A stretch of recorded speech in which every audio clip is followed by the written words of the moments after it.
আসসালামু আলাইকুম। Viva, interview অথবা পাবলিক স্পিকিংয়ের ক্ষেত্রে আপনাদের অনেকেরই অনেক ধরনের ভয় এবং জড়তা কাজ করে। সেটা ফিক্স করতে আমি ৫ টি টপ ডাউন ট্রিক্স আপনাদের সাথে শেয়ার করব। সেক্ষেত্রে আমি একটা বইও আপনাদের সাজেস্ট করে রাখছি, দ্য আর্ট অফ উইটি ব্যান্টার। এটা লিখেছেন প্যাট্রিক কিং। এইটা থেকে যে একটা তথ্য আমি আপনাদের শেয়ার করব সেটা ৩ নাম্বারে থাকবে, তবে আমি ৫ নাম্বারে প্রথমে এসে পড়ি, যেহেতু আমরা টপ ডাউন সেকশনে আলোচনা করব। ৫ নাম্বার ট্রিক্সটি হচ্ছে, ফার্স্ট অফ অল আপনাদের স্ট্রং আই কন্ট্যাক্ট মেনটেন করতে হবে। ধরুন এখানে হচ্ছে আমার ৩ জন ভাইভা বোর্ডে আছেন, একজন আপনি, একজন এদিকে, আরেকজন এদিকে। তো আমাকে ধরুন এই ব্যক্তি যখন আমাকে প্রশ্ন করলো, মাঝের ব্যক্তি, তখন আমি উত্তর দেওয়ার সময় আপনার দিকে এবং এদিকে যে দ্বিতীয় ব্যক্তি তার দিকেও তাকিয়ে আমি কথা বলবো। সো আপনি যদি কেবল যে প্রশ্ন করেছে তার দিকে তাকিয়ে কথা বলেন, তখন কিন্তু অন্যেরা মনে করবে যে আপনি তাদেরকে গুরুত্ব দিচ্ছেন না। Same goes for audience. আপনারা যখন অডিয়েন্সের সাথে কথা বলবেন, আপনারা যদি কেবল একদিকে তাকিয়ে কথা বলেন, তখন কিন্তু অন্য অডিয়েন্সরা মনে করবে যে আপনি ওনাদের প্রতি মনোযোগ দিচ্ছেন না। তাই আমি স্ট্রংলি সাজেস্ট করবো যে আপনারা স্ট্রং আই কন্ট্যাক্ট মেনটেন করবেন। স্ট্রং আই কন্ট্যাক্ট মেনটেন করলে যেটা সুবিধা হয় আমি মনে করি, যে আপনি যদি ভুল ভালো কিছু বলে ফেলেন, অনেক ক্ষেত্রে যারা আপনাকে শুনছে তারা হচ্ছে আরেকটু বেশি সিনসিয়ার হয়ে যায় এবং আপনার কথাটাকে আরও বিলিভেবল মনে করে, রাইট? আর আপনাদের যদি কোনো কারণে অস্বস্তি বোধ করেন যে আমি হচ্ছে গিয়ে চোখে চোখ রেখে কথা বলতে পারছি না, আপনি একটা দারুণ ট্রিক শিখে, সেটা হচ্ছে আপনি কপালের দিকে তাকিয়ে কথা বলবেন। তখন মনে হবে, তারা মনে করবে যে আপনি হয়তো তাদের দিকেই তাকিয়ে কথা বলছেন। ৪ নম্বর বিষয়টি হচ্ছে রেফারেন্স দেওয়া। রেফারেন্স দেওয়ার জন্য আমি মনে করি যে অবভিয়াসলি আপনাদের মোটামুটি বইয়ের ব্যাপারে নলেজ থাকতে হবে। ধরুন লাস্ট আমি একটি ভাইভা যখন অ্যাটেন্ড করেছিলাম, তখন আমাকে জিজ্ঞাসা করেছিল যে ফ্রয়েডের যে থিওরি সেটা সে কীভাবে ডেভেলপ করেছে। সো আমার এক্স্যাক্ট আনসারটা যখন ওরকম মনে করতে পারছিলাম না, তখন আমি দস্তয়েভস্কির একটা উদাহরণ দিলাম। যখন সে ক্রাইম অ্যান্ড পানিশমেন্ট লিখছিলেন, তখন সে ক্রিমিনালদের মাইন্ডসেট সে ডিকটেট করার জন্য ক্রিমিনালদের ইন্টারভিউ নিয়েছিল আর কি। সে যে ক্রিমিনাল সাইকোলজি যেভাবে ডেভেলপ করেছে, তার আগে ফ্রয়েড এরকম ড্রিম অ্যানালাইসিসের মাধ্যমে সে তার সাইকোলজিকে ডেভেলপ করেছিল আর কি। সো আপনারা যখন কথা বলবেন, এই যে এরকম রেফারেন্স দিয়ে কথা বলবেন, এই যে আমি এখানে দস্তয়েভস্কির কথা বললাম, ফ্রয়েডের কথা বললাম, আমি ধরেন ডেরিস লসিংয়ের কথা বললাম, লেসিংয়ের কথা বললাম, এই জিনিসগুলো আর কি। ধরুন কয়েকদিন আগেও আমি একটি ভিডিও দেখছিলাম, তো সেখানে হচ্ছে রেজাউল করিম রনি একজন চিন্তক রয়েছেন, আমার খুবই প্রিয়। তো উনি হচ্ছে একটা জায়গায় আল মাহমুদের রেফারেন্স দিলেন এবং সেটা রেফারেন্স দিয়ে উনি নিজের একটা ওপিনিয়ন শেয়ার করলেন।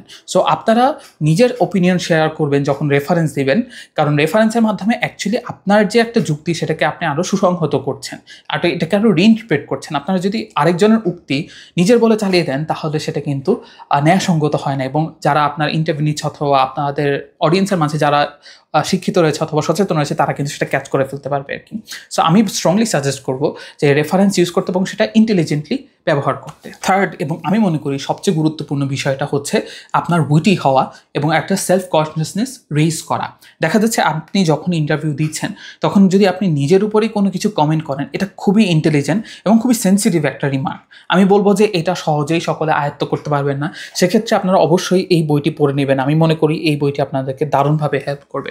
এছাড়া আমি আপনাদের স্ট্রংলি সাজেস্ট করবো আপনারা হচ্ছে স্ট্যান্ড আপ কমেডি দেখতে পারেন।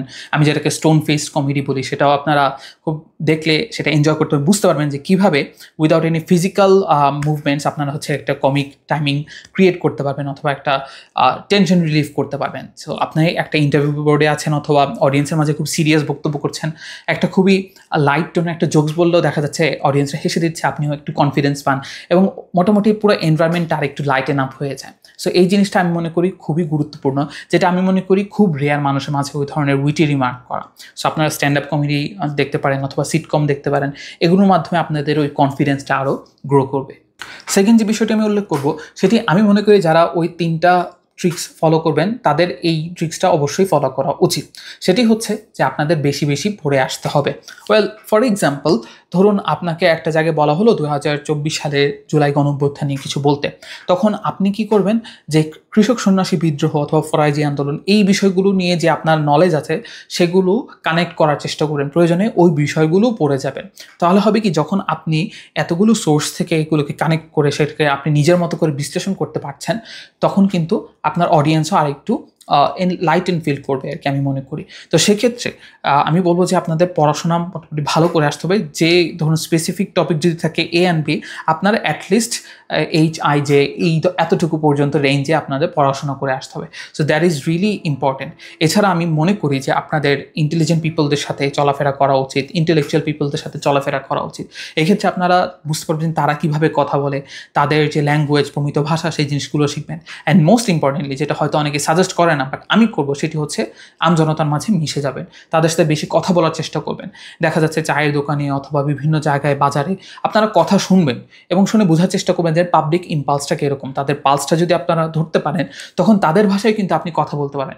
ধরুন আমি একটা জনসভায় গেলাম, কিন্তু গিয়ে যদি কেবল প্রমিত ভাষায় কথা বলি, তখন দেখা যাচ্ছে শুধু একটা সেকশন অফ অডিয়েন্স তারা আমার সাথে কানেক্ট করতে পারবে। কিন্তু আপনি যদি ওয়াইড রেঞ্জ অফ পিপলদের সাথে কানেক্ট করতে যান, সেক্ষেত্রে আপনাদের আঞ্চলিক ভাষার একটু ব্যবহার করতে হবে এবং সেটাতেই আপনাদের স্বাচ্ছন্দ্যে কিছু আনতে হবে। সো আমি মনে করি যে এই বিষয়টা আপনাদের নজরে আনা উচিত। ফার্স্ট এবং সবচেয়ে গুরুত্বপূর্ণ যে ট্রিক্সটা আপনাদের অবলম্বন করতে হবে, সেটি হচ্ছে ডিবেট অথবা বিতর্কে জয়েন করা।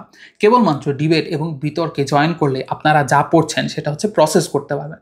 ধরুন আমি 100টা বই পড়েছি, কিন্তু আমি যদি এই বইগুলো নিয়ে আপনাদের সামনে কথা না বলি, তাহলে কিন্তু সেই জিনিসটা অ্যাকচুয়ালি প্রসেস হচ্ছে না। তো ডিবেটে যেটা হয়, যখন আপনি ডিবেটে জয়েন করেন, তখন আপনাদের ইমিডিয়েটলি অনেক কাউন্টার আর্গুমেন্ট অথবা আর্গুমেন্ট বিল্ড আপ করতে হয়। সেক্ষেত্রে আপনারা যা যা শিখে এসেছেন অথবা যা যা আপনারা পড়ে এসেছেন, সেগুলো কিন্তু আপনাদের ইমিডিয়েটলি অ্যাপ্লাই করতে হয়। তো এটা কেবল আপনার ডিবেট অথবা বিতর্কের প্ল্যাটফর্মে আপনারা ডেভেলপ করতে পারবেন। যখন আপনারা কুইক থিঙ্কিং করতে পারবেন, তখন কিন্তু কুইকলি বলতেও পারবেন। এরপরে আমি যেটা সাজেস্ট করি সেটা হচ্ছে গিয়ে একটু ধীরে ধীরে বলারও অভ্যাস করা। কারণ অনেকের এই যে গ্রাস্পিং অ্যাবিলিটি হয়তো অতটা ভালো না। এক্ষেত্রে আপনারা আমার প্রতি একটা অভিযোগ থাকতে পারে যে হয়তো আমি খুব দ্রুত কথা বলছি। ইউটিউবে যেটা হয় যে আপনারা চাইলে আপনাদের হচ্ছে যে স্পিড রেটটা সেটা একটু কমিয়েও রাখতে পারেন, that depends on you. But যেহেতু আমাদের অ্যাটেনশন স্প্যান কম, সেক্ষেত্রে আমি সবসময় চেষ্টা করি মোটামুটি একটু দ্রুত গতিতে কথা বলা এবং আমার থটগুলো শেয়ার করা। নাহলে আপনারা হয়তো ডিস্ট্রাক্টেড হয়ে যাবেন, since I don't have any animation around me আর কি। সো এই অ্যানিমেশন এডিট না থাকার কারণে দ্যাটস মাই অ্যাপ্রোচ। সো আমি বলবো যে আপনাদের গতিময়তা, চিন্তার গতিময়তা এবং বলার গতিময়তা বৃদ্ধি করেন এবং অতঃপর সেটাকে আপনাদের প্রয়োজন অনুসারে আপনারা একটু স্লো ডাউন করে ফেলেন। তাহলে আমি মনে করি যে এই 5টি ট্রিক্স যদি আপনারা ফলো করেন, তাহলে খুবই ইজিলি আপনারা আপনাদের পাবলিক স্পিকিংটাকে ডেভেলপ করতে পারবেন। সো আশা করি এই ভিডিওটা আপনাদের জন্য হেল্পফুল হবে এবং আপনারা শেয়ার করে আপনাদের বন্ধুদের মাঝে ছড়িয়ে দিবেন এবং তাদেরকেও গিয়ে শেখার সুযোগ করে দেবেন। আজকের জন্য এতটুকুই, ধন্যবাদ।